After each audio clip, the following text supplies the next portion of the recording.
মিয়ানমারে ইতিহাস গড়েছে বাংলাদেশের নারী ফুটবল দল। এশিয়ান কাপের বাছাই পর্বে গ্রুপ চ্যাম্পিয়ন হয়ে প্রথমবারের মতো জায়গা করে নিয়েছে তারা এশিয়ান কাপের মূল পর্বে, যেটা অবশ্যই বাংলাদেশের ফুটবলে অবিস্মরণীয় একটা ঘটনা। ফিফা র্যাঙ্কিংয়ে এগিয়ে থাকা দুটি দল বাহরাইন ও মিয়ানমার এবং তার সঙ্গে তুর্কমেনিস্তান, সব মিলিয়ে গ্রুপটা সহজ ছিল না এবং সেখানে শতভাগ জয়ে শেষ করাটা, একেবারে গ্রুপ চ্যাম্পিয়ন হওয়াটা অবশ্যই বড় একটা অর্জন। আরও একবার এ কথাটা মনে করিয়ে দিলাম। এর ফলশ্রুতিতে প্রথমবারের মতো সুযোগ এসেছে মহাদেশীয় শ্রেষ্ঠত্বের আসরে খেলার। এর আগে 1980 সালে পুরুষ ফুটবল দল একবারই এশিয়ার সর্বোচ্চ এমন আসরে খেলার যোগ্যতা অর্জন করেছিল। প্রায় ৪৫ বছর পরে একটা নতুন ইতিহাসের সামনে বাংলাদেশ ফুটবল দল যে এই মুহূর্তে আছে, বাংলাদেশের ফুটবল যে আছে, সেটার জন্য এই মেয়েদের ধন্যবাদ জানাই আরও একবার। ৭-০, ২-১ এবং এরপরে তুর্কমেনিস্তানের বিপক্ষে ৭-০ গোলের জয়। পিটার বাটলারের শিষ্যরা শুধুমাত্র যে জয় পেয়েছে ব্যাপারটা এমন নয়, যে ব্যবধানে তারা প্রতিপক্ষকে হারিয়েছে, সেটা কয়েকটা নতুন সম্ভাবনার দ্বার উন্মোচন করেছে। প্রমিলা ফুটবলে বাংলাদেশের মেয়েরা যে সত্যিকার অর্থে এমন আরও অনেক অর্জন করতে পারে, যেটা একেবারে এশিয়ান অঞ্চলের সর্বোচ্চ টিয়ার থেকে শুরু করে সামনে অলিম্পিক ফুটবলে খেলার সুযোগ পর্যন্ত যেতে পারে, সেই জিনিসটা নিয়ে আলোচনা করতে চাই। এবং সত্যিকার অর্থে এখানে বাংলাদেশের ফুটবলকে রিপ্রেজেন্ট করার জন্য এই মুহূর্তে প্রমিলা দলরাই যে সবচেয়ে এগিয়ে আছে, সে জিনিসটা আরও একবার বলতে চাই।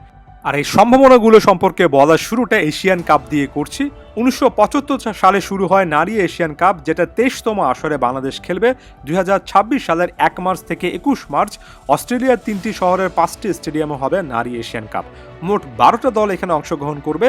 স্বাগতিক হিসেবে থাকছে অস্ট্রেলিয়া এবং একই সঙ্গে বর্তমান চ্যাম্পিয়ন চীন, রানার আপ দল দক্ষিণ কোরিয়া এবং তৃতীয় হওয়া জাপানও কিন্তু এখানে সরাসরি খেলবে। আর বাংলাদেশ সহ বাকি 8টা দল উঠেছে বাছাই পর্ব পেরিয়ে। বড় মতো ফাইনাল ফিক্সারের জন্য অবশ্যই একটা ড্র অনুষ্ঠিত হবে, যে ড্রয়ে এই মুহূর্তে আমরা প্রথম পটে দেখছি অস্ট্রেলিয়া, জাপান এবং উত্তর কোরিয়াকে। দ্বিতীয় পটে চীন, দক্ষিণ কোরিয়ার সঙ্গে রয়েছে ভিয়েতনাম। তৃতীয়টাতে ফিলিপাইন, চাইনিজ তাইপে এবং উজবেকিস্তান আছে। এই 3 পট থেকে একটা করে দল আসবে বাংলাদেশের সাথে এবং সব মিলিয়ে 4 জনের একটা গ্রুপ হবে। দক্ষিণ এশিয়া থেকে ভারত মূল পর্বে জায়গা করে নিলেও একই পটে থাকায় বাংলাদেশের প্রতিপক্ষ হওয়ার সম্ভাবনা নেই। বড় মতো গ্রুপ পর্বে বাংলাদেশ 3টা করে ম্যাচ খেলবে, অর্থাৎ প্রত্যেকটা দল 3টা করে ম্যাচ খেলে পরবর্তী রাউন্ডগুলোতে যাবে। এরপর যদি আরও বড় সম্ভাবনার কথা বলি, তাহলে 2027 সালে ব্রাজিলে অনুষ্ঠিত হতে যাচ্ছে নারীদের ফুটবল বিশ্বকাপ। এশিয়া থেকে সরাসরি 6টা দল এবং আন্তঃমহাদেশীয় প্লে অফ খেলে আরও 2টো দল এখানে সুযোগ পেতে পারে। এশিয়ান এই কাপটাকে তাই বড় বিশ্বকাপের বাছাই পর্ব হিসেবে দেখা হয়, বিশেষ করে এই এএফসি অঞ্চলে। এশিয়ান কাপের সেমিফাইনালে ওঠা 4 দল সরাসরি সুযোগ পাবে বিশ্বকাপে।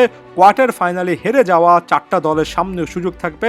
4টা দল 2টি করে প্লে অফ ম্যাচে মুখোমুখি হবে। জয়ী 2 দল পেয়ে যাবে বিশ্বকাপের টিকিট, হেরে যাওয়া 2 দল খেলবে আন্তঃমহাদেশীয় প্লে অফ। অর্থাৎ এখানে যদি কোয়ার্টার ফাইনাল পর্যন্ত যাওয়া যায়, তাহলে বিশ্বকাপে খেলার একটা সুযোগ থাকবে। সে সম্ভাবনাও কিন্তু হাতছানি দিচ্ছে, যদিও অনেক ফার ফেস্ট, অনেক দূরের চিন্তা মনে হতে পারে। তবে এই দলটাকে কেন্দ্র করে এই মুহূর্তে কোনো কিছুই অসম্ভব, অমূলক নয়। এরপর অলিম্পিক ফুটবলের কথা বলবো। 2026 নারী এশিয়ান কাপের কোয়ার্টার ফাইনালে ওঠা 8টা দল সরাসরি খেলার সুযোগ পাবে 2028 সালের অলিম্পিক ফুটবলের বাছাই পর্বে। সেই বাছাই পর্বে 2 গ্রুপে দলগুলো বিভক্ত হয়ে খেলবে। 2 গ্রুপ চ্যাম্পিয়ন লস অ্যাঞ্জেলেসে অলিম্পিকের নারী ফুটবলের ওই পর্বটাতে খেলার সুযোগ পাবে। অর্থাৎ এখানে অলিম্পিক ফুটবলের একটা সম্ভাবনাও কিন্তু অনেক দূর থেকে হলো আসলে আমাদেরকে ইশারা দিচ্ছে। তাই এই মুহূর্তে এশিয়ান কাপের মূল পর্বে জায়গা করে নেওয়া একই সঙ্গে গর্ব এবং সম্মানের যেমন ব্যাপার, তেমনি নতুন একটা কিছুর যে সূচনা লগ্ন, সেই হিসেবে আমাদেরকে দেখতে হবে। আর এত অপার সম্ভাবনা এসেছে পিটার বাটলারদের এই দলের পারফরমেন্সে খুবই কম সময়ের মধ্যে এবং লিমিটেড অপরচুনিটি, ফ্যাসিলিটি, অর্থাৎ যথেষ্ট পরিমাণ কম সুযোগ সুবিধা নিয়ে কিন্তু মেয়েদের এই দলটা সেটা করে দেখিয়েছে। একটা লম্বা সময় ধরে টানা নানা রকমের উইন্ডোতে ম্যাচ খেলতে না পারা যে একটা হতাশা ছিল, সেটাও আস্তে আস্তে দূর হওয়ার একটা সম্ভাবনা কিন্তু তৈরি হয়েছে।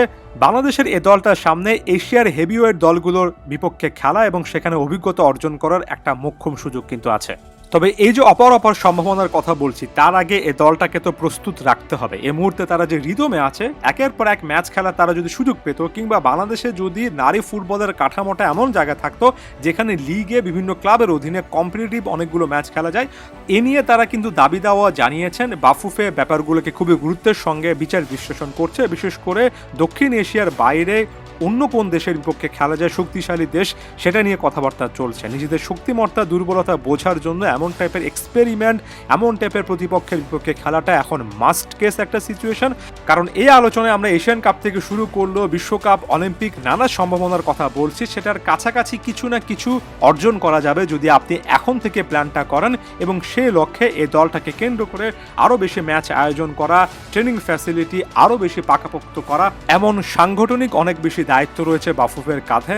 দেখা যাক বাফুফে কোনটা করতে পারে। যদি কোনো না কোনো সুযোগ সুবিধা এ দলটাকে আরও বাড়িয়ে দেওয়া যায়, যদি নিয়মিত ম্যাচ আয়োজন করা যায়, নিশ্চিত করে বলা যায় যে বাংলাদেশের এই মেয়েরা দেশের জন্য আরও অনেক গৌরব উজ্জ্বল চ্যাপ্টার বা নতুন নতুন মুহূর্ত নিঃসন্দেহে এনে দেবে। ধন্যবাদ সবাইকে।